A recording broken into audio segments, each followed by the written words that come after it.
Regulation of parathyroid hormone secretion. এটা ভাইভাতে আমরা ধরি, এটাতে হাই ধরি, আবার রিটেনে এই কোশ্চেনটা আসে, regulation of parathyroid hormone secretion. এটা হচ্ছে রেগুলেশনের ভিতরে কি কিভাবে আসে, রেগুলেশনের ভিতরে তিন ভাবে আসে। সেটা হচ্ছে সেরাম, ক্যালসিয়াম আর লেভেল। এটা সেরাম ক্যালসিয়াম আর লেভেলটা প্যারাথাইরয়েড হরমোন বাড়বে কি না কমবে, সিক্রেশনটা এর উপর নির্ভর করে। Serum phosphate level and vitamin D, এখানে নেগেটিভ ফিডব্যাক কন্ট্রোল হিসেবে কাজ করে সেরাম ক্যালসিয়াম আয়ন লেভেল এবং ভিটামিন ডি আর ক্যালসিট্রিওলের ব্যাপারে। আর সেরাম ফসফেটের ক্ষেত্রে হচ্ছে পজিটিভ ফিডব্যাক কন্ট্রোল। তাহলে যখন সেরাম ক্যালসিয়ামের লেভেল আমাদের শরীরে, এটা হচ্ছে রেগুলেটরি একটা ইফেক্ট করে। এটা যখন সেরাম ক্যালসিয়াম লেভেল যদি বডিতে কোনো রকম ভাবে কমে যায়, তাই না, সাথে সাথে কি করে, সাথে সাথে ইনক্রিজড সেরাম ক্যালসিয়ামের লেভেল ডিক্রিজ প্যারাথাইরয়েড হরমোন। শরীরে ক্যালসিয়াম লেভেল যদি বেড়ে যায় তাহলে প্যারাথাইরয়েড হরমোন সিক্রেশনটা কমে যায়। এবং প্যারাথাইরয়েড সিক্রেশন কমে গেলে সেরাম ক্যালসিয়ামের লেভেল অটোমেটিক্যালি কমে যায়। এখন কিভাবে এটা করে আমরা আগেই পড়ছি, তাই না। প্যারাথাইরয়েড হরমোন সিক্রেশন হলে কি করে, ক্যালসিয়ামের লেভেলটাকে কি করে, ক্যালসিয়ামকে আমরা জানি যে ইন্টেস্টাইন অথবা ওই যে ইয়ে আছে, যে কিডনি টিউবুলস আছে, কিডনি টিউবুলস এর বলা হয়েছিল কিছু কিছু পার্ট আছে, ওখান থেকে কি করে ক্যালসিয়ামটাকে ভিতরে ঢুকায়, তাই না, রক্তে ঢুকায়, অ্যাবজর্পশন করায়। আর ইয়ে কি করে, ভাইস ভার্সা হচ্ছে যে ফসফেট, সেরাম ফসফেট লেভেলটাকে কি করে, প্যারাথাইরয়েড হরমোনটা কমায় দেয়। তার মানে প্যারাথাইরয়েড হরমোন বাড়লে সেরাম ফসফেট লেভেলটা কমায় দেয়। ঠিক আছে। ওই যখনই দেখা যায় যে ক্যালসিয়াম আয়নটাকে অ্যাবজর্পশন করে, ওখানে ওইসব জায়গায় কিডনি টিউবুলস এর ওইসব জায়গা থেকে ওই ফসফেটটাকে ছেড়ে দেয়। টিউবুলস এর ভিতরে ব্লাড থেকে কিডনি টিউবুলস এ চলে যায় আর কি, ফসফেটটা ইয়ে হয়, লস হয় ইউরিন দিয়ে আর কি। এটাই এই জন্য যে, এই জন্যই বলতেছে এটা হচ্ছে পজিটিভ ফিডব্যাক কন্ট্রোল কাজ করে হচ্ছে ফসফেট আয়নের ক্ষেত্রে। Increase serum phosphate level increases parathyroid hormone secretion. এটাই। আর ভিটামিন ডি আর ক্যালসিট্রিওল কি করে এই ক্ষেত্রে হচ্ছে it regulates parathyroid hormone secretion by negative feedback control. একটু আগে আমি তোমাদেরকে বললাম, increase vitamin D level decreases parathyroid hormone secretion and decrease. তাহলে এই ভিটামিন ডি যেটা বলা হয়েছিল যে প্যারাথাইরয়েড হরমোন, প্যারাথাইরয়েড হরমোনের সাথে ভিটামিন ডি একটা ইয়ে আছে, এটা সেম অ্যাজ ক্যালসিয়াম আয়নের মতো, নেগেটিভ ফিডব্যাকের মতো কাজ করে। আচ্ছা, এখন আসলে হচ্ছে খুব very much important, calcium homeostasis. Calcium homeostasis, অথবা এটা প্রশ্ন এইভাবে আসতে পারে, রাইট ক্যালসিয়াম হেমোস্ট্যাসিস অথবা ডিসক্রাইব ক্যালসিয়াম হেমোস্ট্যাসিস অথবা maintenance of normal concentration of calcium ion in blood. এইভাবে আসতে পারে, দুই ভাবে এই কোশ্চেনটা আসতে পারে, এই জন্য অবলিক দিয়ে দেওয়া আছে। খেয়াল করো, এটা হচ্ছে দুই ভাবে হতে পারে, একটা buffer function of the exchangeable calcium salt in bone, আর একটা হচ্ছে হরমোনাল কন্ট্রোল। একটা হচ্ছে বাফার ফাংশনের মাধ্যমে করে, আর একটা হচ্ছে হরমোনের মাধ্যমে করে। তাহলে বাফার ফাংশন মানে হচ্ছে যদি ক্যালসিয়াম আয়নের পরিমাণটা বডিতে ব্লাডে ইসে এক্সট্রাসেলুলার ফ্লুইড অথবা ব্লাডে আমাদেরকে ক্যালসিয়াম আয়ন পরিমাণ বেড়ে যায়, তাহলে কি হবে, ক্যালসিয়াম আয়ন বেশি পরিমাণে বেড়ে গেলে immediate deposition of exchangeable calcium salt in bone, বোনসে যে এক্সচেঞ্জেবল ক্যালসিয়াম আয়নটা আছে সেটা বোনসে কি করে, ডিপোজিশন করে, এবং সাথে সাথে ক্যালসিয়াম আয়নটা কি ব্লাডে কমায় দেয়। ঠিক আছে, এটা। আরেকটা যদি কমে যায় সেই ক্ষেত্রে উল্টোটা হবে, বোন থেকে কি হবে, বোন থেকে বেরোয় আসবে ক্যালসিয়াম আয়নটা, বোন থেকে বেরোয় ব্লাডে চলে আসবে, এবং এইভাবে এইভাবে একটা এক্সচেঞ্জেবল ক্যালসিয়াম বাফার, বাফার ফাংশন বলতে ব্লাডে কম বেশি হওয়ার কারণে বোন সাথে সাথে একটা ইমিডিয়েট ইফেক্ট করে এটা কম বেশি করে দেয়। যদি আয়ন বেড়ে যায় তাহলে বোনসে ঢুকে যাবে, আর যদি calcium ion extra cellular fluid অথবা ব্লাডে যদি বেড়ে যায় তাহলে বোনসে ঢুকবে, আর যদি কমে যায় তাহলে বোনস থেকে বেরোয় যাবে। এটা একটা ইফেক্ট, এটাকে বলা হচ্ছে buffer function of the exchangeable calcium and salt in bone. আচ্ছা, আর সেকেন্ড কথা যেটা আসছে সেটা হচ্ছে হরমোনাল কন্ট্রোল। হরমোনাল কন্ট্রোলের ভিতরে বেশ কয়েকটা হরমোন ক্যালসিয়াম আয়নের পরে ইফেক্ট আছে, একটু আগে বলা হয়েছে তোমাদের প্যারাথাইরয়েড হরমোন। ক্যালসিয়াম আয়নের বডিতে পরিমাণটার উপর নির্ভর করে এই প্যারাথাইরয়েড হরমোনের গুরুত্বটা খুব বেশি। প্যারাথাইরয়েড হরমোন আরো দুইটা হরমোন আছে, একটা হচ্ছে 125 ডাইহাইড্রক্সি কলিকালসিফেরল, যেটা আমরা বলি ক্যালসিট্রায়ল। আর আরেকটা যেটা হচ্ছে ক্যালসিটোনিন। ঠিক আছে, ক্যালসিটোনিন। তাহলে দুই ক্ষেত্রেই দেখো যে একদম লাস্টে, এটা হচ্ছে increase blood calcium level effect করে। যদি ইনক্রিজ ব্লাড ক্যালসিয়াম লেভেল তখনই ট্রিগার করে হচ্ছে প্যারাথাইরয়েড হরমোন। প্যারাথাইরয়েড হরমোন বাড়ার সাথে সাথে ইনক্রিজ ক্যালসিয়াম আয়ন লেভেল করে। আর 125 ডায়াডিসিকলিকোসিফেরল এটাও ইনক্রিজ ব্লাড ক্যালসিয়াম লেভেল। শুধুমাত্র ক্যালসিটোনিনটা কি করে, decrease blood calcium level. Calcitonin calcium লেভেলটা ব্লাডে কমায় দেয়। আর 125 ডায়াডিসিকলিকোসিফেরল এবং যেটা প্যারাথাইরয়েড হরমোন, এটা এই দুইটা হচ্ছে ক্যালসিয়াম লেভেলটাকে ব্লাডে বাড়ায়। আচ্ছা, এখন আমরা আসি যে ব্লাডে কিভাবে বাড়ায়। ইফেক্টটা আমরা আগে দেখলাম যে ইনক্রিজ ব্লাড ক্যালসিয়াম লেভেল কিভাবে বাড়ায়। আগে আমি একটু আগে বলছি তোমাদের বোনসে কাজ করে, কিডনিতে কাজ করে, ইন্টেস্টাইনে কাজ করে, 3 জায়গায় কাজ করতেছে মেনলি, মেন হেডিং এ। বোনসে কি, বোনসে আবার দুইটা ফেজে ভাগ করছে, একটা হচ্ছে র্যাপিড ফেজ আর হচ্ছে স্লো ফেজ। এই কিছুক্ষণ আগে তোমাদেরকে বললাম ওই যে যে বাফারিং ফাংশনের মাধ্যমে এই যে increase calcium and mobilisation from bone to extracellular fluid. Extracellular ফ্লুইডে যদি ক্যালসিয়াম আয়ন কখনো কমে যায় হঠাৎ করে, সাথে সাথে বোনসের পরে ইফেক্ট আগে পড়ে, বোনস থেকে তখন মোবিলাইজেশন করে সেটা চলে যায়। আর আরেকটা যেটা হচ্ছে সোলো ফেজে হচ্ছে দুইটা সেলের অ্যাক্টিভিটি আছে। একটা দেখো খেয়াল করো, অস্টিওক্লাস্ট, আর একটা হচ্ছে অস্টিওব্লাস্ট। দুই ধরনের সেল কাজ করে। Stimulate osteoclast which increases calcium and resorption from bone. তার মানে অস্টিওক্লাস্টিক অ্যাক্টিভিটি মানে কি, বোনস থেকে ক্যালসিয়াম আয়নটাকে ভেঙে তারা কি করে, এক্সট্রাসেলুলার ফ্লুইডে বের করে দেয়। আচ্ছা, আর একটা হচ্ছে ইনহিবিট অস্টিওব্লাস্টিক অ্যাক্টিভিটি। আমরা মানে অস্টিওব্লাস্টিক অ্যাক্টিভিটি মানে কি, সেটা হচ্ছে কি করে, সেটা হচ্ছে বোনটাকে ফর্মেশন করে। ফর্মেশন করতে গেলে কি করবে, ক্যালসিয়ামটাকে কি করবে, ব্লাড থেকে বোনসের ভিতরে ঢুকাবে। সেই জন্য এই ক্ষেত্রে কি হবে, এই ক্ষেত্রে হচ্ছে ইনহিবিটস অস্টিওব্লাস্টিক অ্যাক্টিভিটি, যার কারণে ক্যালসিয়াম আয়ন ডিপোজিশনটা কমে যাবে বোনসে। তার মানে ব্লাডে ক্যালসিয়াম আয়ন লেভেলটা বাড়ায় রাখতেছে। তাহলে হচ্ছে একটা হচ্ছে বোনসের র্যাপিড ফেজ আর একটা সোলো ফেজ, জাস্ট দুইটা একটু খেয়াল রাখবো তাহলেই হবে। আচ্ছা, আর হচ্ছে অন কিডনি, কিডনিতে কি কাজ করে, আগে বলা হয়েছিল যে parathyroid hormone increases calcium and reabsorption from PK tubules থেকে প্রক্সিমাল কনভলিউটেড টিউবুস, অ্যাসেনি limb of loop of Henle and convoluted tubules. এই 3 জায়গা থেকে ক্যালসিয়াম এন্ড রিঅ্যাবজর্পশনটা বাড়ায় দেয়, বাড়ায় দিয়ে ব্লাডে বাড়াচ্ছে। টিউবুস থেকে নিয়ে ব্লাডে বাড়ায় দিচ্ছে। আর আরেকটা যেটা ইন্টেস্টাইনে কি করে, vitamin D dependent calcium and absorption. এখানে ভিটামিন ডি লাগে। এই ইন্টেস্টাইনে যখন অ্যাবজর্পশনটা হয় ক্যালসিয়ামটা, তখন ভিটামিন ডি এর একটা হেল্প লাগে। আচ্ছা, এইভাবে হচ্ছে ইনক্রিজ ব্লাড ক্যালসিয়াম লেভেল। এটা একটা গেল। এরপরে যেটা আছে 125 ডায়াডিসিকলিকোসিফেরল বা ক্যালসিট্রল বা একটি ভিটামিন ডি ও বলা হয়। It increases calcium reabsorption in the kidney and it increases calcium and absorption from the intestine. এই দুই ভাবে কি করে, কিডনি থেকে নিচ্ছে, ইন্টেস্টাইন থেকে নিচ্ছে, নিয়ে কি করতেছে, ব্লাডে ক্যালসিয়াম লেভেল বাড়াচ্ছে। তাহলে 125 ডায়াডিসিকলিকোসিফেরল আর প্যারাথাইরয়েড হরমোন, এই দুটোর কাজ কি, increase calcium level in blood. And then যে হরমোনটা আসছে সেটা হচ্ছে ক্যালসিটোনিন। ক্যালসিটোনিন কি করে, ইট ইমিউনেটস বোথ রিজার্পশন, উল্টা কাজ করে আর কি। ঠিক আছে, ইট ইনক্রিজেস ক্যালসিয়াম রিজার্পশন ইনহিবিট। তাহলে এটা হচ্ছে বোন রিজার্পশন ইনহিবিট করে এবং হচ্ছে ইউরিন দিয়ে কি করে, ক্যালসিয়াম এক্সক্রিশন সহায়তা করে, যার কারণে কি ব্লাড ক্যালসিয়াম লেভেলটা কমে যায় ক্যালসিটোনিনের কাছে। এই 3 ভাবে এটা খেয়াল করো, আমরা ধরে থাকি আর কি। আচ্ছা, এখন যেটা আমরা আরেকটা জিনিস আসবো মেডিকেল সায়েন্সে পাবো, হ্যাঁ, টিটানি। টিটানি কথাটা আসবে। টিটানি তোমরা আগে মনে হয় শুনছো, টিটানি কথাটা শুনছো। আচ্ছা, এটা হচ্ছে যখন এক্সট্রাসেলুলার ফ্লুইডে ক্যালসিয়াম কনসেন্ট্রেশনটা নর্মালের নিচে কমে যাবে। নর্মালের নিচে, নর্মাল কত আছে, নর্মাল হচ্ছে আমাদের 6 মিলিগ্রাম পার ডিএল ডেসিলিটার, এটা হচ্ছে লাস্ট লিমিট। নিচের দিকে যদি আমরা ধরি, ব্লাডে ক্যালসিয়াম লেভেল যদি আমাদের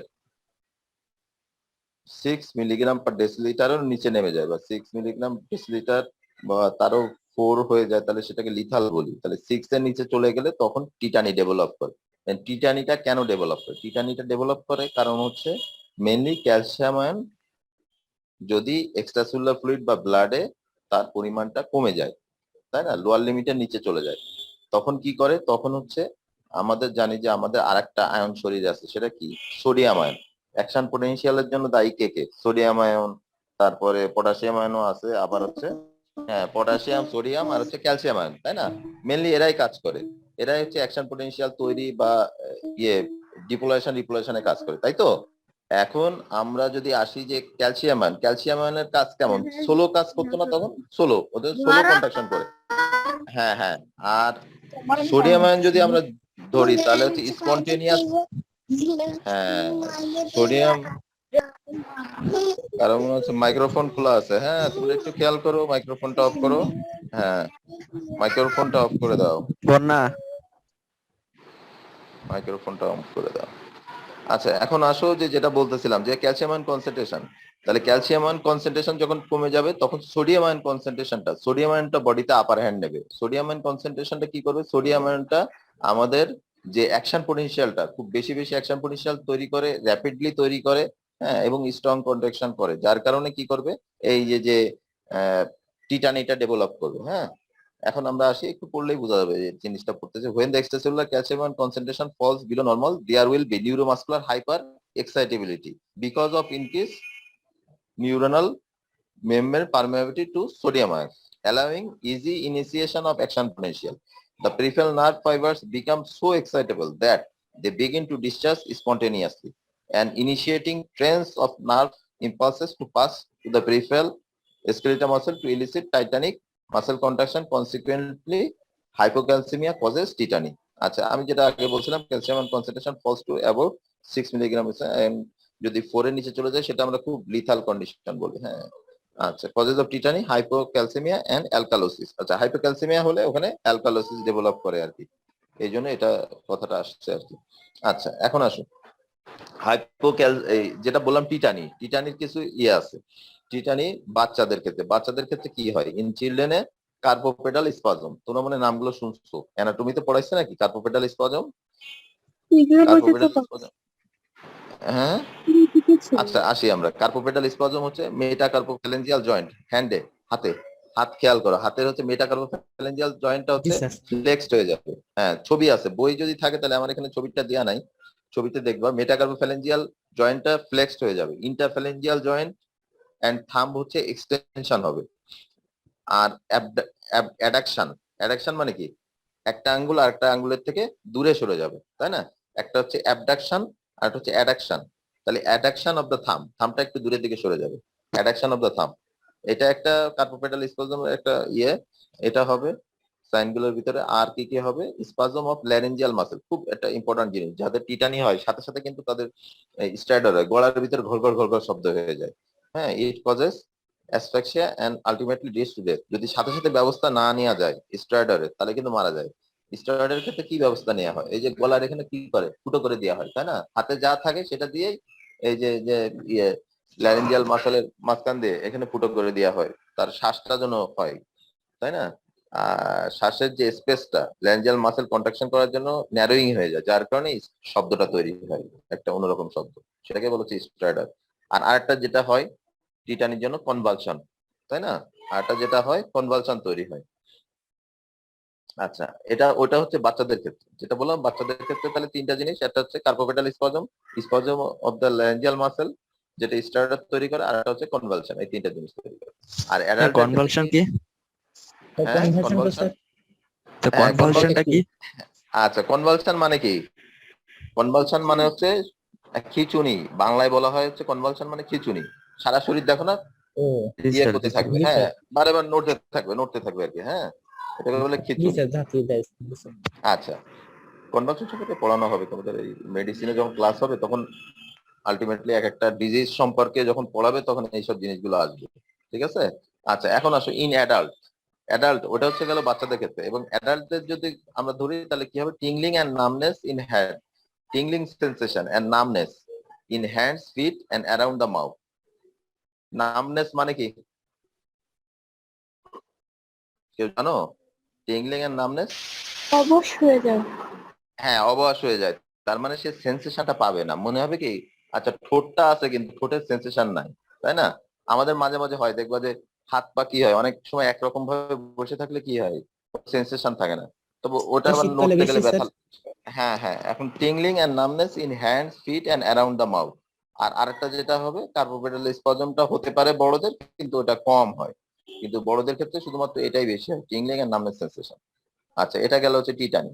টিটানির আমরা ট্রিটমেন্ট কিভাবে দিতে পারি? এটা হচ্ছে intravenous injection of soluble calcium gluconate. এটা পাওয়া যায় ইন্টারভেনাস ইনজেকশন, এটা হচ্ছে গ্লুকোনেট ইনজেকশন পাওয়া যায়, সাথে সাথে দিলে রোগীটা অনেকটা ভালো হয়। আচ্ছা, ইনজেকশন অফ প্যারাথাইরয়েড হরমোন। কারণ এটা হচ্ছে তো ক্যালসিয়ামের ডিসএবিলিটিটা হচ্ছে কিন্তু প্যারাথাইরয়েড হরমোন, সেজন্য যদি ইনজেকশন দেওয়া তাহলে কমে যায়। আর হচ্ছে যে তোমাদেরকে বললাম ট্র্যাকিওস্টমি, যদি কারো হঠাৎ করে স্টার্ডার হচ্ছে তখন সাথে সাথে কিন্তু ট্র্যাকিওস্টমি করে দিলে তার আপাত শ্বাস প্রশ্বাস তখন থেকে ক্লিয়ার হয়। হ্যাঁ, এখন আসো আচ্ছা, এখন যেটা আসছে একটা স্পেশাল ইয়ে আছে, এটা একটু দেখো যে ওই যেটা বললাম যে ল্যারিংসে stridor means muscular sound, musical sound produce due to passage of air through narrowed laryngeal muscle contraction করে, যার কারণে স্ট্রেসটা কম হয়ে যাওয়ার কারণে একটা মিউজিক্যাল সাউন্ড তৈরি হয়, সেটাকে বলা হচ্ছে স্টার্টার। আচ্ছা, আরেকটা যেটা বলছে tetany can be diagnose by Trousseau sign and Chvostek sign. আচ্ছা, দুইটা সাইনের মাধ্যমে আমরা টিটানিটা আমরা ডায়াগনোজ করতে পারি। বাইরে থেকে তুমি যখন টিটানি একটা রোগী দেখবা তখন কি দেখে বুঝবা? ওই যে ট্রোজার সাইন বলতে যেটা ওই যে রিস্টে যেটা বলা হয়েছিল বাচ্চাদের মেনলি, এই spasm of the muscle of the upper limb causes flexion of the wrist, thumb and extension of the finger. এটা একটা, এটা বলে ক্রোজার সাইন। আর এটা হচ্ছে চভস্টেক সাইন, যেটা হচ্ছে আমাদের যে মুখের যে পাশে যে ফেসিয়াল নার্ভটা থাকে, ফেসিয়াল নার্ভ যদি ট্যাপিং করা হয় তাহলে সাথে সাথে দেখা যায় যে মাসেল কন্ট্রাকশন হয়। ফেসিয়াল এফসিলেটাল যে কোনো এক সাইডে ফেসিয়াল মাসেল গুলো কি করে? কন্ট্রাকশন করে, তাই না?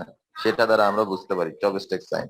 এই দুটো দ্বারা আমরা বুঝতে পারি। আর এছাড়া তো আমরা বায়োকেমিক্যালি ক্যালসিয়াম কনসেন্ট্রেশন দেখলে বোঝা যায় যে তার আসলে কত লেভেল আছে, সেটা দেখে বোঝা যায় টিটানি লেভেল।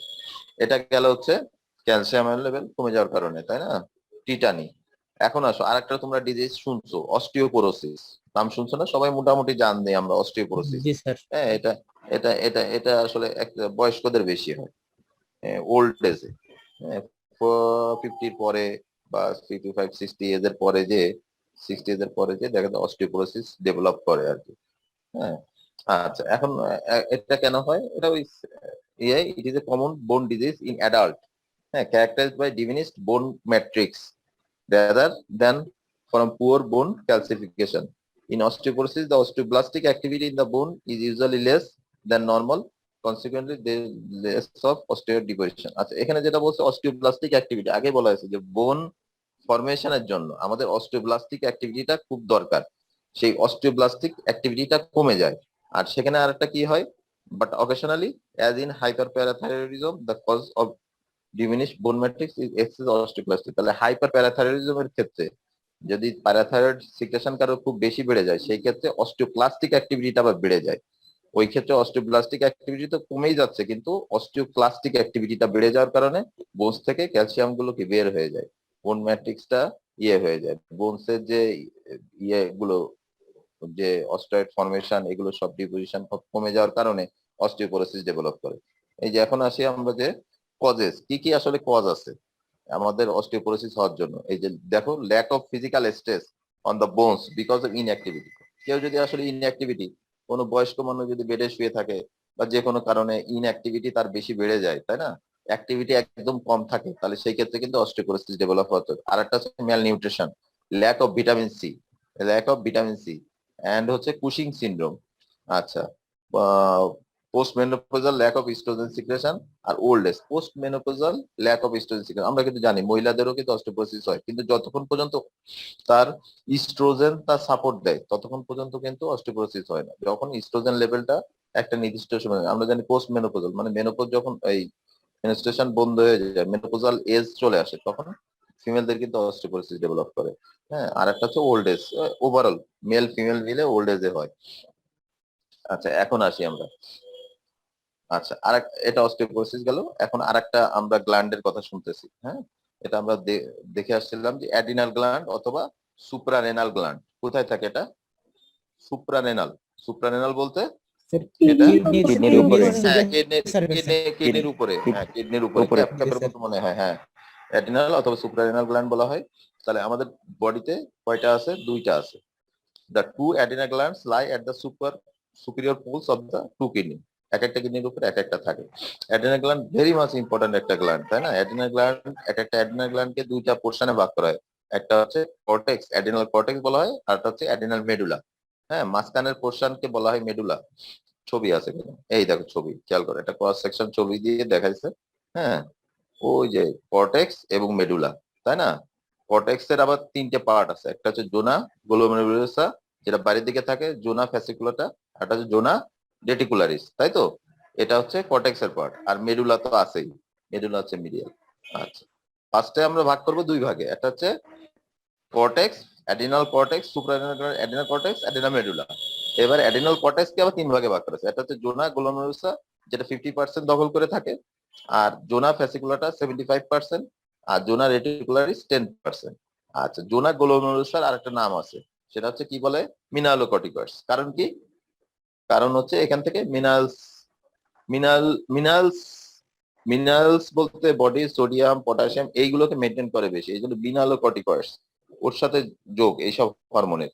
জোনা গ্লোমেরুলাসা মিনালোকর্টিকয়েডস আরেকটা নাম। যেমন কি কি আসে এখান থেকে, aldosterone, corticosterone and deoxycorticosterone, ঠিক আছে। আর জোনা ফ্যাসিকুলাটা 75%, যেটা আরেকটা নাম হচ্ছে গ্লুকোকর্টিকয়েডস, যেখান থেকে আসে সিক্রেশন কর্টিসোল, কর্টিকোস্টেরন। এগুলো তুমি মুখস্থ করে নিবা যে কোন জোনা গ্লোমেরুলাসা থেকে কি আসছে, জোনা ফ্যাসিকুলাটা থেকে। আর জোনা রেটিকুলারিস থেকে আসে কি, অ্যান্ড্রোজেন অথবা সেক্স হরমোন, ঠিক আছে। ডিহাইড্রো এপি অ্যান্ডোস্টেরন, আর একটা হচ্ছে অ্যান্ডোস্টেনেডিয়ন, অ্যান্ডোস্টেনেডিয়ন এন্ড ডিহাইড্রো এপি অ্যান্ডোস্টেরন। দুই তিনবার করে পড়লে এগুলো মাথায় চলে আসবে।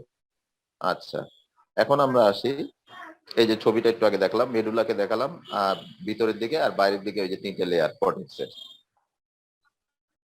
আচ্ছা, এবার আমরা আসি, এখানে বিভিন্ন কিছু আছে, এগুলো দরকার নেই, যেসব শীট গুলো পড়াচ্ছি মোটামুটি ওইগুলো যদি তোমরা দেখো তাহলেই হবে। এগুলো এক্সেস দিয়ে আছে, প্রয়োজন নাই তোমাদের জন্য। আচ্ছা, এখন আমরা আসি যে আমরা তো আগে বললাম কর্টেক্সের কি কি আসে, তাই না। এবার আসি আমরা অ্যাডিনাল মেডুলারি হরমোন। মেডুলা, অ্যাডিনাল মেডুলা থেকে কি কি হরমোন আসে, যে হরমোন আসে সেগুলো হলো অ্যাডিনো মেডুলারি হরমোনস। এখানে আসে অ্যাডিনালিন, নামটা তোমরা শুনছো, অ্যাডিনালিন অথবা এপিনেফ্রিন, আর নর অ্যাডিনালিন অথবা নর এপিনেফ্রিন, আর আরেকটা আসে ডোপামিন, ঠিক আছে। দিস থ্রি হরমোন, এই তিনটে হরমোনকে একসাথে কি বলা হয়, ক্যাটেকোলামাইজ। তার মানে অ্যাড্রিনাল মেডুলা থেকে আমাদের কি হরমোন আসে, ক্যাটেকোলামাইজ। ক্যাটেকোলামাইজের ভিতরে কি কি আছে, adrenaline, নরঅ্যাডিনালিন and dopamine.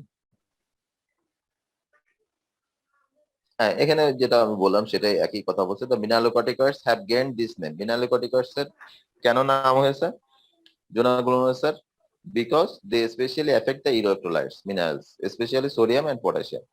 R glucocorticoids have gained their name because they exhibit important effect in blood glucose concentration. Glucocorticoid থেকে যেটা আসে, কর্টিসোল, কর্টিকোস্টেরন বলা হলো, ওগুলো মেইনলি ব্লাড গ্লুকোজ কনসেন্ট্রেশনটাকে বাড়া যায়, হ্যাঁ, এই জন্য ওর নাম হচ্ছে গ্লুকোকর্টিকয়েড বলছে। আচ্ছা, আর আর কিছু সিনথেটিক স্টেরয়েড আছে। সিনথেটিক স্টেরয়েড বলতে কি বোঝায়, সিনথেটিক বলতে কি বোঝায়, যেটা তৈরি করা হয়, বাইরে তৈরি করা হয়, তাই না, কোম্পানির নামে আমাদের দোকানে দোকানে ধরো পাওয়া যায়, তাই না। সেটা হচ্ছে পেডনিসোলন। পেডনিসোলন ওষুধ খায় না অনেকে, পেডনিসোলন কিন্তু অনেকে খায়। তাহলে একটা হচ্ছে পেডনিসোলন, মিথাইল পেডনিসোলন, আর একটা কি, ডেক্সামিথাসোন। এই তিনটে সিনথেটিক স্টেরয়েড, এই তিনটে মনে রাখলেই হবে। এখন আসো যে ফাংশন অফ অ্যালডোস্টেরন। তাহলে আমাদের যে ইম্পর্ট্যান্ট একটা মিনারেলোকর্টিকয়েডস বলা হলো যে অ্যালডোস্টেরন, তাই না। এটা আমরা ফাংশন এখন একটু জেনে রাখি। ফাংশনে বলতে কয়েকটা জায়গায় এটা কাজ করে অ্যালডোস্টেরন। একটা হচ্ছে on renal tubules, sweat and salivary gland, আর আরেকটা হচ্ছে ইন্টেস্টাইন, আর 4 নম্বর হচ্ছে অন সার্কুলেটরি সিস্টেম। এই 4 জায়গায় কাজ করে। এখন আমরা দেখবো যে কি কিভাবে কাজ করতেছে, তাই না, অ্যালডোস্টেরন কিভাবে কাজ করতেছে। রেনাল টিউবুলসে পড়ে aldosterone increases sodium reabsorption from the collecting tubules and collecting duct. তার মানে ভেরি মাচ ইম্পর্টেন্ট একটা কথা, যে কালেক্টিং টিউবুলস এবং কালেক্টিং ডাক্ট থেকে অ্যালডোস্টেরন ওখানে যে বাইন্ড করে কি করবে, সোডিয়াম কে রিঅ্যাবজর্পশন করাবে। তোমরা মনে হয় রেনাল সিস্টেমে পড়ে আসছো না, সোডিয়াম আয়ন কোনটা, কোন আয়ন কোন ইসা থেকে, সেগমেন্ট থেকে রিঅ্যাবজর্পশন হচ্ছে, পড়ে আসছো মনে হয়। আচ্ছা, এখন শুধু মিলাই নিবা যে ওখানে দেওয়া ছিল, কিন্তু এখন আরো ক্লিয়ার হবে যে কোন হরমোন কোন সেগমেন্টে কিভাবে কাজ করতেছে, ওটা আরো ক্লিয়ার হবে, ওইটা পড়ে আসলে এটা ক্লিয়ার হবে আরো। আচ্ছা, আর কি করবে, যখন সোডিয়াম রিঅ্যাবজর্পশন করবে কালেক্টিং ডাক্ট থেকে অ্যালডোস্টেরনটা, তখন একই সাথে কি করবে, increase secretion of potassium ion, হ্যাঁ, সোডিয়াম আয়ন ঢুকবে এবং পটাশিয়াম আয়নটাকে ছেড়ে দিবে। আচ্ছা, it helps in reabsorption of chloride along with water. যখন সোডিয়ামটাকে নিবে তখন সাথে সাথে ক্লোরাইড নেবে এবং সাথে ওয়াটার নিবে। আর যেমন পটাশিয়াম আয়নটাকে ছেড়ে দিচ্ছে, সেরকম অ্যালডোস্টেরনের কারণে কিন্তু হাইড্রোজেন আয়নও কি করে, সিক্রেশন হয়, টিউবুলসে সিক্রেশন হয়, মানে বডি থেকে লস হয় হাইড্রোজেন আয়নটা। আচ্ছা, এখন আসো যে এটা গেল অন রেনাল টিউবুলস, আর অন সোয়েট এন্ড স্যালিভারি গ্ল্যান্ডে ওই সেম, ওইখানে যেভাবে কাজ করতে causes reabsorption of sodium chloride and secretion of potassium by the ducts of the sweat and salivary gland, same ভাবে কাজ করতেছে। আর ইন্টেস্টাইনে এটা স্পেশালি কোলনে, হ্যাঁ স্পেশালি কোলনে এটা রিঅ্যাবজর্পশন করায়। আর সার্কুলেটরি সিস্টেমের ভিতরে ইসিএফ এ আমরা কি জানি, যেহেতু অ্যাবজর্পশন এবং সোডিয়াম ওয়াটার পোড়াচ্ছে, তাহলে কি হবে, ইসিএফ ভলিউমটা বেড়ে যাবে, যার কারণে ব্লাড প্রেশারটা কি করবে, রেজ হয়ে যাবে। অ্যালডোস্টেরনের কারণে কি করে, ব্লাড প্রেশারটা বেড়ে যাবে। এটা হচ্ছে ফাংশন, ঠিক আছে। এটা ভাইবার জন্য তোমরা একটু দেখে নিও, দেখে নিলে বুঝতে পারবা। আচ্ছা, regulation of secretion of aldosterone, তাই না, অ্যালডোস্টেরনের রেগুলেশন অফ সিক্রেশনে 4টা ফ্যাক্টর কাজ করে। এটা হচ্ছে 4 ফ্যাক্টরের ভিতরে increase potassium and concentration in the extracellular fluid greatly increase aldosterone secretion. যদি আমাদের এক্সট্রাসেলুলার ফ্লুইডে পটাশিয়াম আয়নের পরিমাণটা খুব প্রচুর পরিমাণে বেড়ে যায়, সাথে সাথে অ্যালডোস্টেরন রিলিজ হবে। অ্যালডোস্টেরন রিলিজ হবে এই কারণে যে অ্যালডোস্টেরনের একটা কাজের ভিতরে আমরা দেখে আসলাম যে পটাশিয়াম আয়নটাকে কি করে, সে এক্সক্রিশন করতে সহায়তা করে, তাই না, কিডনি টিউবুলস দিয়ে, সেই জন্য সাথে সাথে ট্রিগার হিসেবে কাজ করবে। তারপরে আরেকটা যেটা ইনক্রিজ সোডিয়াম আয়ন কনসেন্ট্রেশন দেখছে, যদি প্রচুর পরিমাণে, আচ্ছা, increase sodium ion concentration in the extracellular fluid very slightly decreases aldosterone secretion. আচ্ছা, increase angiotensin 2 concentration in the extracellular fluid greatly increase aldosterone secretion. এগুলো হচ্ছে ইয়ে সিক্রেশনটা বাড়াবে আর কি অ্যালডোস্টেরনে। আর এসিটিএইচ এর ইফেক্টটা একটু কম আছে, কিন্তু তাও ইফেক্ট আছে। এসিটিএইচ অ্যান্টিপিটুইটারি গ্ল্যান্ড থেকে যে আসে, তাই না, সেটারও একটা কন্ট্রোল ইফেক্ট আছে অ্যালডোস্টেরনের পরে। এসিটিএইচ মেইনলি কাজ করে কিন্তু কর্টিসলের পরে। এই যে নিচে দেখো, পরে দেখো যে ACTH stimulates the secretion of cortisol. This cortisol then activates the aldosterone synthase enzyme and causes production of aldosterone. In this way, ACTH plays a, মানে ওইটা কর্টিসলের পরে কাজ করবে। কর্টিসলটা কি করে, কর্টিসলটা একটা এনজাইম আছে, অ্যালডোস্টেরন সিনথেস এনজাইম, অ্যালডোস্টেরন প্রোডাকশনে সহায়তা করে, সেটাকে কাজ করার মাধ্যমে অ্যালডোস্টেরনটা বাড়ায়, এটাই। আচ্ছা, লাইন চলে যেতে পারে, হ্যাঁ। তোমাদের কি এরপরে ক্লাস আছে 2টার সময়? ক্লাস কয়টায় আছে? 2টায়। আচ্ছা, তাহলে আমি আবার টাইম বাড়াতে পারি, হ্যাঁ। আচ্ছা, এখন আসো হচ্ছে অ্যালডোস্টেরন এসকেপ। হ্যাঁ, দুইটাই আছে স্যার। আচ্ছা ঠিক আছে, 2টার আগে আমার শেষ হয়ে যাবে, অনেক আগে শেষ হয়ে যাবে, 12টার ভিতরে শেষ হয়ে যাবে। এখন আসো হচ্ছে অ্যালডোস্টেরন এসকেপ। অ্যালডোস্টেরন এসকেপটা আমরা ভাইভাতে ধরি, আবার পরীক্ষাতেও আসে, হ্যাঁ, অনেক বেশি আসছে। এখন বলা হচ্ছে যে আমরা জানি যে aldosterone powerful hormone for retention of sodium, সোডিয়ামকে শরীরে রাখার জন্য অ্যালডোস্টেরনটা পাওয়া। যখন অ্যালডোস্টেরনটা আমাদের শরীরে বেড়ে যায়, সিক্রেশন বেড়ে যায়, তখন প্রচুর পরিমাণে সোডিয়াম এবং ওয়াটারটা অ্যাবজর্পশন হয়।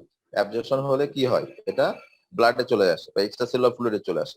যখন সোডিয়াম এবং ওয়াটার এক্সট্রাসেলুলার ফ্লুইডে প্রচুর পরিমাণে চলে আসবে, তখন কি হবে, সেটা ব্লাড প্রেশারটাকে কি করে, রেজ করে। এবং 1 থেকে 2 দিন যদি ব্লাড প্রেশার রেস্ট থাকে, তখন সাথে সাথে কি হয়, অ্যাট্রিয়াল নাট্রিউরেটিক পেপটাইড ANP, তোমরা জানো, রাইট অ্যাট্রিয়াম, অ্যাট্রিয়াম থেকে অ্যাট্রিয়াল নাট্রিউরেটিক পেপটাইড একটা হরমোন রিলিজ হয় যদি ব্লাড প্রেশার বেড়ে যায়। এই সোডিয়াম এবং ওয়াটারের কারণে যদি ব্লাড প্রেশারটা বেড়ে যায়, তাহলে ওই অ্যাট্রিয়াল নাট্রিউরেটিক পেপটাইডটা সিক্রেশন হবে ওখান থেকে, এবং অ্যাট্রিয়াল নাট্রিউরেটিক পেপটাইড তখন কি করবে, তখন যে কিডনি টিউবুসের পরে কাজ করবে। হ্যাঁ, নামই কিন্তু অ্যাট্রিয়াল নাট্রিউরেটিক পেপটাইড। এটা করবে কিডনি টিউবুসের পরে কাজ করবে, কাজ করে কি করবে, প্রেশার নাট্রিউরেসিস এন্ড প্রেশার ডাইউরেসিস করবে। তার মানে প্রেশার মানে জোর করে কি করবে, সোডিয়াম আয়নটাকে শরীর থেকে, টিউবুস থেকে বের করে দেবে। এবং সাথে সাথে কি করবে, যখন সোডিয়াম আয়নটা বেড়ে যাবে, তখন কি হবে, তখন সাথে সাথে ওয়াটারটাও বেড়ে যাবে। সেজন্য বলছে প্রেশার ডাইউরেসিস। একটা হচ্ছে প্রেশার ডাইউরেসিস আর হচ্ছে প্রেশার নাট্রিউরেসিস, দুইটা কাজই করবে। এবং এটা করার মাধ্যমে কি হবে, এক্সট্রাসেলুলার ফ্লুইড ভলিউম কমে যাবে, ব্লাড প্রেশার কমে যাবে, নরমালে চলে যাবে। এটা এখানে লেখা আছে, তোমরা জাস্ট পড়লেই বুঝতে পারবে। Aldosterone is one of the most powerful hormone for retention of sodium ion. When aldosterone concentration is raised, যখন বেড়ে যায়, it causes increase reabsorption of sodium and water, যেটা আমি বললাম। As a result, extracellular fluid volume rises. When extracellular fluid volume rises for more than 1 to 2 days, যখন 1 থেকে 2 দিনের বেশি এটা হয়ে যাবে, তখন কি হবে, ওই যে অ্যাট্রিয়াম, হার্টের যে অ্যাট্রিয়াম চেম্বার আছে, ওখান থেকে কি হবে, atrial pressure rises and atrial natriuretic peptide is released. This atrial natriuretic peptide then increase the excretion of salt and water through kidney, কিডনির পরে কাজ করে। কিভাবে কাজ করবে? Called pressure natriuresis. Pressure natriuresis, সে বাই ফোর্স সোডিয়ামকে বের করে দেবে। এই যে বের করে দিয়াকে সোডিয়ামকে বের করে দিয়ে ন্যাট্রিউরেসিস বলতেছে। প্রেশার ন্যাট্রিউরেসিস এন্ড প্রেশার ডায়োরেসিস, ওয়াটারটাকে বের করে দেবে। হ্যাঁ, call respectively. As a result extracellular fluid volume returns to normal. This return to salt and sodium by the as a result of pressure natriuresis and diuresis is called allostenoscope. তোমরা বুঝতে পারছো? আমি একটু বুঝতে পারছি। কারণ মাইক্রোফোন মনে হয় খোলা হয়ে গেছে, একটু অফ করে দাও।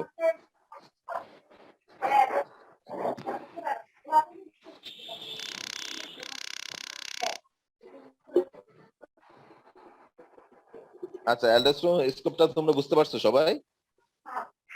অনেক সহজ জিনিস কিন্তু, ঠিক আছে। প্রথমে অ্যালডোস্টেরন বডিতে কি সিক্রেশন বেশি হচ্ছে। অ্যালডোস্টেরন কোথায় গিয়ে কাজ করবে? কিডনি টিউবুলসে যে কাজ করবে, তাই তো। কালেক্টিং দ্যাট ওখান যে সোডিয়ামকে রিঅ্যাবজর্পশন করাবে, ওয়াটারটাকে নিয়ে আসবে। যার কারণে কি হবে? সোডিয়াম ওয়াটার যদি ব্লাডে চলে আসে বা এক্সট্রাসেলুলার ফ্লুইডে চলে আসে, তাহলে কি করবে? সেটা এক্সট্রাসেলুলার ফ্লুইড ভলিউম বাড়ায় দেবে, যার কারণে প্রেশারটা বেড়ে যাবে।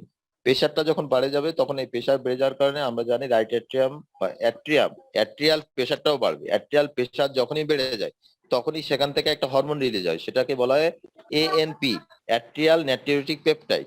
এই অ্যাট্রিয়াল নাইট্রিউরেটিক পেপটাইড তখন ওখান থেকে রিলিজে ডাইরেক্ট চলে যাবে কিডনি টিউবুলসে।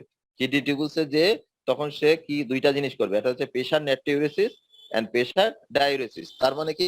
সে সোডিয়াম আয়নটাকে প্রেশারলি বের করে দেবে শরীর থেকে কিডনি টিউবুলসের মাধ্যমে, আর আরেকটা যেটা ওয়াটারটাকে বের করে দেবে, যার কারণে তার ব্লাড প্রেশারটা আবার নরমালে চলে আসবে। এটাকে বলা হচ্ছে অ্যালডোস্টেরন এসকেপ। এই যে আসতেছে।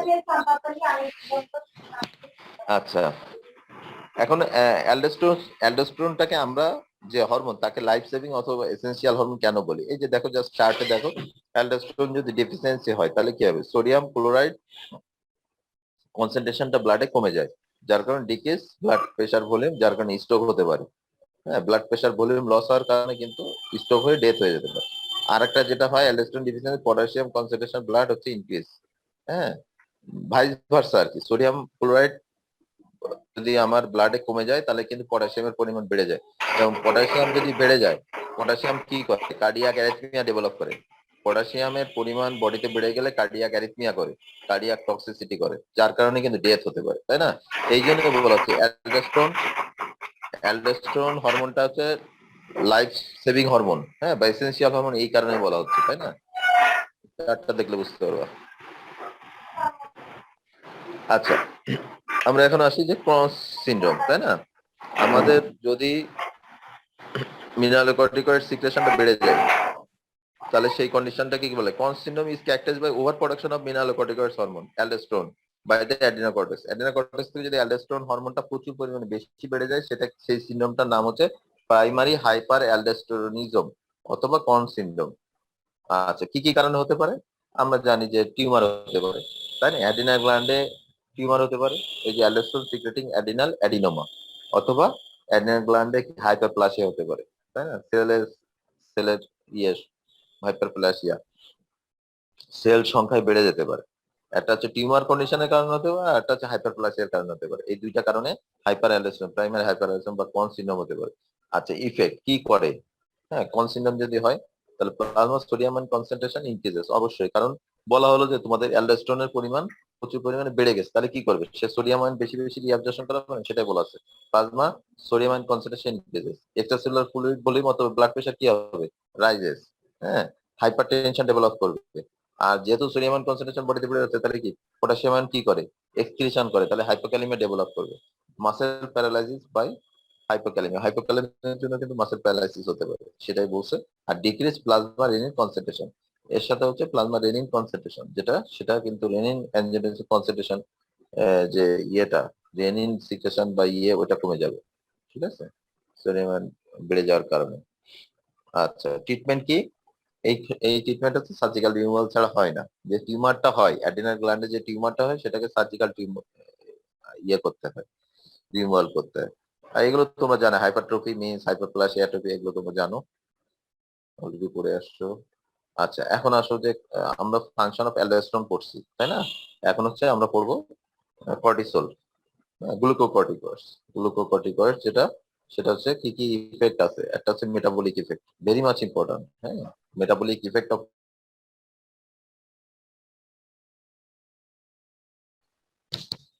জি স্যার। জি স্যার, শুনতে আচ্ছা পাচ্ছি। আমরা যেখান থেকে লাইন চলে গেল, ওকে, কর্টিসল। হ্যাঁ, কর্টিসলের ফাংশন, কর্টিসলের ফাংশন ভেরি মাচ ইম্পর্টেন্ট। আগে বললাম যে মেটাবলিক ইফেক্ট দিয়ে শুরু করে অ্যান্টি ইনফ্লামেটরি ইফেক্ট আছে, অ্যান্টি স্ট্রেস ইফেক্ট আছে, তারপরে আরো কিছু পারমিসিভ অ্যাকশন আছে, যেগুলো হচ্ছে তোমাদের শর্ট নোট হিসেবে আছে, শর্ট নোট হিসেবে আছে, পরীক্ষায় ধরা হয়। এখন তোমরা একটু খেয়াল করে শোনো।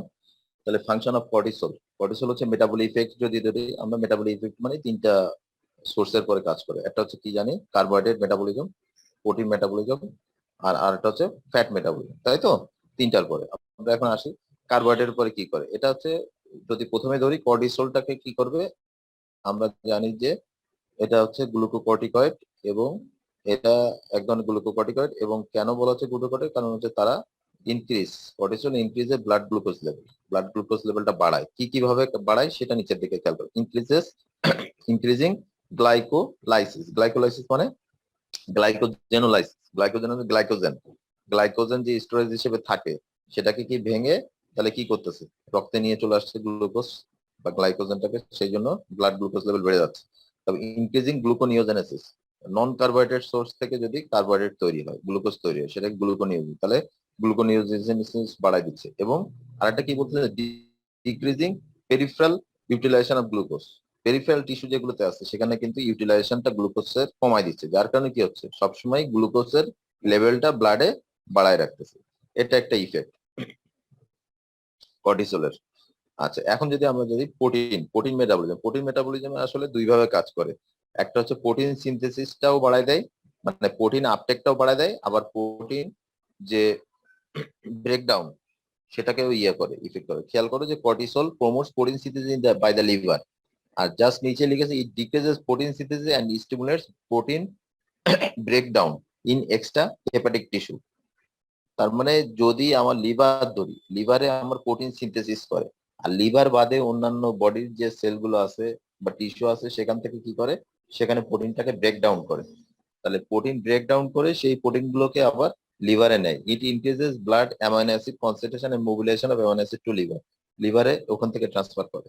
আচ্ছা, তাহলে প্রোটিনে দুই ধরনের ইফেক্ট আছে কিন্তু, একটা হচ্ছে সিনথেসিস করে, প্রোটিনটাকে স্টোর করে, সেটা হচ্ছে লিভারে। আর এক্সট্রা হেপাটিক যে টিস্যু আছে সেখানে কি করে, সেখানে হচ্ছে বের করে দেয়, ব্রেকডাউন করে। আচ্ছা, আর এবার যদি আমরা যে ফ্যাট মেটাবলিজম, কার্বোহাইড্রেট মেটাবলিজম যেটা বলছিলাম, ব্লাড ব্লাডে গ্লুকোজ লেভেল বাড়ায়, কার্বোহাইড্রেট সেম হচ্ছে, ব্লাডে ফ্রি ফ্যাটি অ্যাসিড লেভেলটা বাড়ায় দেয়। কিভাবে, cortisol energy utilization of fat as a source of energy by the following: it causes mobilization of fatty acid from adipose tissue, adipose tissue ভেঙে fatty অ্যাসিডটাকে বের করে দেয় ব্লাডে। It increases blood fatty acid concentration, conversion of fatty acid. আমরা জানি ব্লাডে যদি fatty acid level বেড়ে যায় তাহলে কি হয়, ফ্যাটি অ্যাসিডটা কনভার্সন হয় কিসে, অ্যাসিটাইল কোয়ে, অ্যাসিটাইল কোয়ে। এবং অ্যাসিটাইল কোয়ে এটা একটা জিনিস তৈরি করে, সেটা হচ্ছে কিটোন বডি ফর্মেশন করে। প্রচুর পরিমাণে যখন অ্যাসিটাইল কোয়ের পরিমাণ বেড়ে যায় তখন বডিতে কিটোন বডি তৈরি হয়, যার কারণে এখানে বলা হচ্ছে কিটোজেনিক ইফেক্ট অফ কর্টিসল।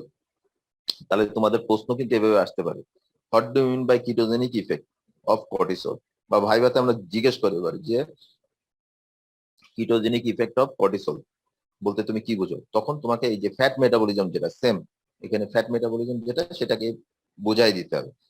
কর্টিসলের পরিমাণ যদি বডিতে বেড়ে যায় বা কর্টিসল রিলিজের কারণে আমাদের কি হয়, ফ্যাটি অ্যাসিডটা মোবিলাইজেশন হবে অ্যাডিপোজ টিস্যু থেকে, ফ্যাটি অ্যাসিড ব্লাডে যখন প্রচুর পরিমাণে বেড়ে যাবে তখন সেটা কনভার্সন হবে অ্যাসিটাইল কোয়ে, এবং অ্যাসিটাইল কোয়ে থেকে কিটোন বডি তৈরি হবে, এবং কিটোন বডি তৈরি হলে তখন কিটোসিস ডেভেলপ করে, তাই না?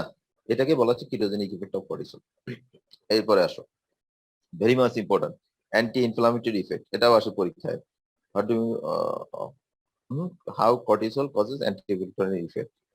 এখানে হচ্ছে কর্টিসলটা করে অ্যান্টি ইনফ্লামেটরি ইফেক্ট, তার মানে কি, অ্যান্টি ইনফ্লামেশনটাকে অ্যান্টি ইনফ্লামেশন হতে দিবে না, বডিতে যে ইনফ্লামেটরি প্রসেস সেটাকে ইনহিবিট করবে। তাহলে সেটা কি কিভাবে করে খেয়াল করো তোমরা, cortisol blocks the early stages of inflammation process before inflammation even begins. If inflammation has তাহলে কর্টিসল যদি ইনফ্লামেশনের আগেই যদি বডিতে বেড়ে যায় বা এক্সট্রা ভাবে দেওয়া হয়, সাথে সাথে সে কি করে, ইনফ্লামেশনটাকে ইনহিবিট করে দেয় আর্লি স্টেজেই। আর যদি কোনোভাবে কারোর বডিতে ইনফ্লামেশন হয়ে গেছে, সেই রুগীটাকে তখন কর্টিসল দেওয়া হলো, তাহলে সেই ক্ষেত্রে কি করবে? If inflammation has already began, it causes rapid resolution of inflammation and increase rapidity of healing, তাই না? ইনক্রিজ র্যাপিডিটি অফ হিলিং, তাকে ইনফ্লামেশনটাকে তখন কমাই দিবে, যতটুকু হয়েছে সেই পর্যায় থেকে কমাই দেবে এবং তাকে আস্তে আস্তে হিলিং করতে সহায়তা করবে।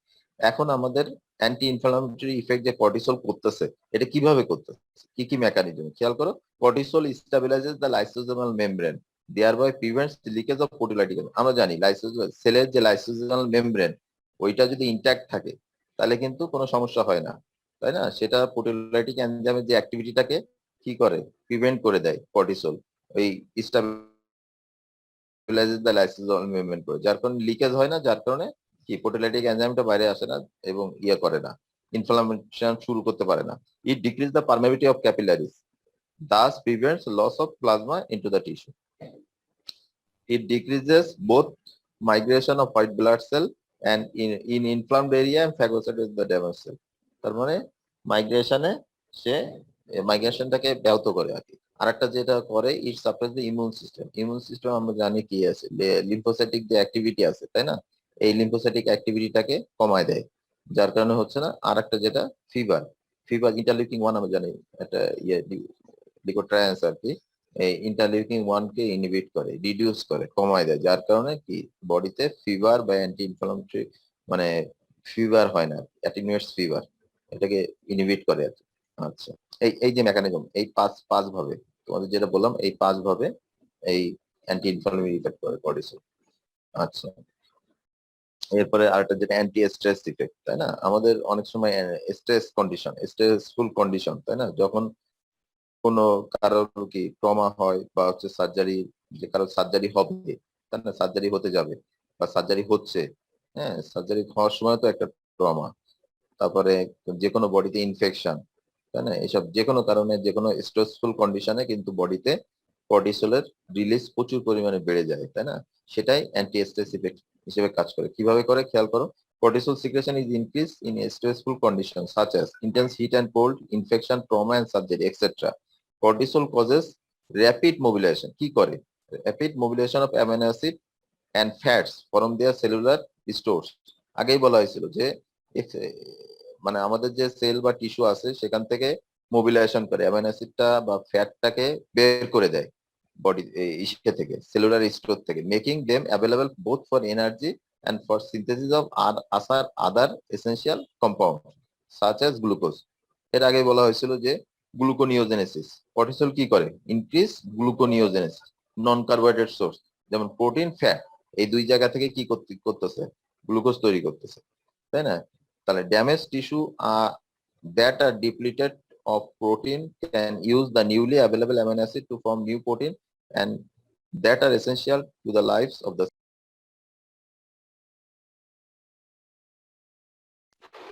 also the amino acid that are essential to the lives of the cell.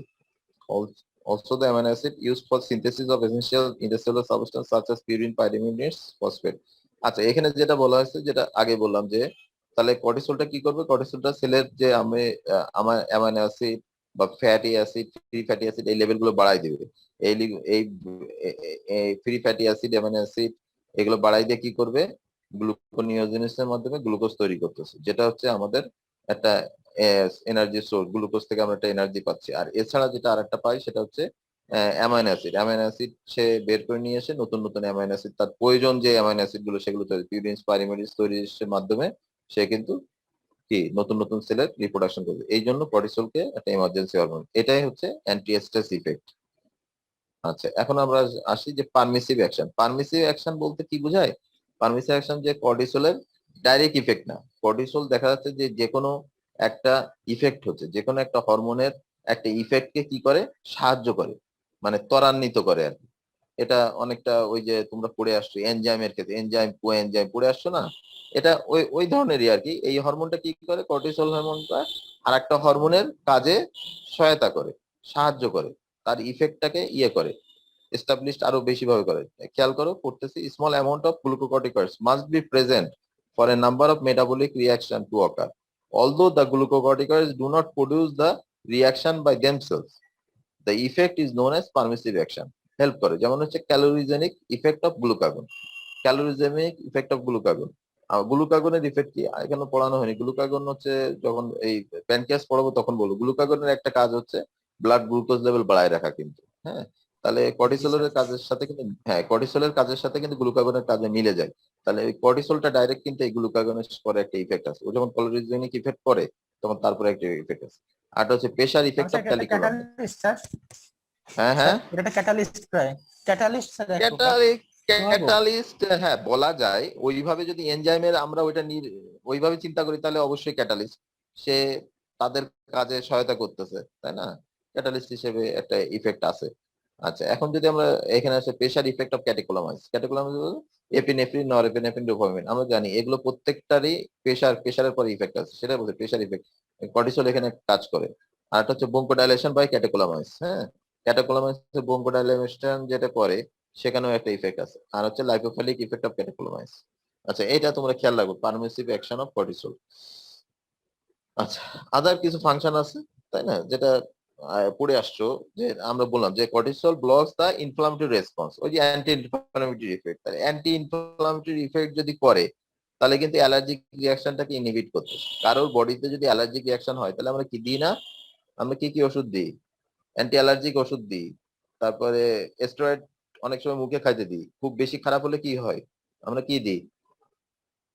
Steroid injection দিই। খুব, হ্যাঁ, বাজারে স্টেরয়েড ইনজেকশন পাওয়া যায়, কটার নামে পাওয়া যায়, বিভিন্ন নামে, প্রেডনিসোলোর নামে পাওয়া যায়। ওই যদি কারোর অ্যালার্জিক রিয়াকশন, মানে কি, যে মৌমাছি কারো কামড়াইছে, দেখা যায় না, মৌমাছি কামড়ায় চলে আসছে, বা ইয়ে কামড়াইছে, বা ইয়ে যে কোনো ইনফ্লামেটরি প্রসেস হঠাৎ করে, হয়তো বা খাওয়া দাওয়ার কারণে, অনেকের বেগুনে বা বিভিন্ন কিছুতে, চিংড়ি মাছ, অনেক সময় গরু মাংসে অ্যালার্জি থাকে, যে বেশি খাওয়া পড়ছে, মুখ টুক ফুলে আসছে, হ্যাঁ, হাসপাতালে আসছে, তখন আমরা কি করি? তখন আমরা কিন্তু ইনজেক্টেবল দিয়ে দিই, ডাইরেক্ট ইনজেক্টেবল। হ্যাঁ, ডাইরেক্ট ইনজেক্টেবল দিই। সেই ইনজেক্টেবলের ভিতরে এই যে কর্টিসল থাকে কিন্তু, হ্যাঁ, কর্টন বা স্টেরয়েড, স্টেরয়েড যেটা বলা হয়, স্টেরয়েড ইনজেকশন আমরা দিয়ে দিই। সাথে সাথে কি কারণে দেওয়া হয়? ওই অ্যান্টি ইনফ্লামেটরি ইফেক্ট, তার ইনফ্লামেশন যতটুকু হয়ে গেছে সেটা যেন ওখান থেকে না বাড়ায়, আর যতটুকু হয়েছে ওটা যেন দ্রুত কমায় দেয়, তাই না? এটা এটা জাস্ট একটা উদাহরণস্বরূপ তোমাদের বললাম। আচ্ছা, আর একটা কি করে, it stimulate erythropoiesis that increases RBC count. ইরাইথোপোয়েসিসটাকে স্টিমুলেট করে cortisol. It decreases lymphocyte and eosinophil count. ওটা তো করেই। মানে একটু আগে বলা হয়েছে যে বডির ইমিউন সিস্টেমটাকে কিন্তু কর্টিসলটাকে কি কি করে, ইমিউন সিস্টেমটাকে ইনহিবিট করে। তাহলে লিম্ফোসাইট এন্ড ইওসিনোফিল কাউন্টটা কমায় দেয়, আদার ফাংশন। আচ্ছা, এখন আসে, এটা এটা তোমরা নিজেরাই বুঝতে পারবা যে regulation of secretion of cortisol. তাহলে রেগুলেশন অফ সিক্রেশন তো জানো, যে কর্টিসলের সিক্রেশনটা মেনলি কিভাবে হয়? সেই কর্টিকোট্রপিক রিলিজিং হরমোন কোথা থেকে আসে? হাইপোথ্যালামাস থেকে আসে। কর্টিকোট্রপিক সিআরএইচ যেটা আসে, কর্টিকো রিলিজিং হরমোন, সেটা আসে হাইপোথ্যালামাস থেকে। সেটা যে কোথায় কাজ করে, কোথায় কাজ করে? পিটুইটারি গ্ল্যান্ড, অ্যান্টি পিটুইটারি গ্ল্যান্ডে গিয়ে কাজ করে, হ্যাঁ, যেখানে স্টিমুলেট করে এসিটিএইচ, অ্যাডিনোকর্টিকোট্রপিক হরমোন রিলিজ করে। এই অ্যাডিনোকর্টিকোট্রপিক হরমোন যে কোথায় কাজ করে? একেবারে যে দুইটাই যে কাজ করে হচ্ছে গ্ল্যান্ডের পরে, তাই না? অ্যাড্রিনাল গ্ল্যান্ডের পরে কাজ করে। এটা যখন ওই নেগেটিভ ফিডব্যাক যখন বেড়ে যাবে তখন এটা দেখে নিবা তোমরা, জাস্ট সহজ শুধু রিডিং দিলে হবে।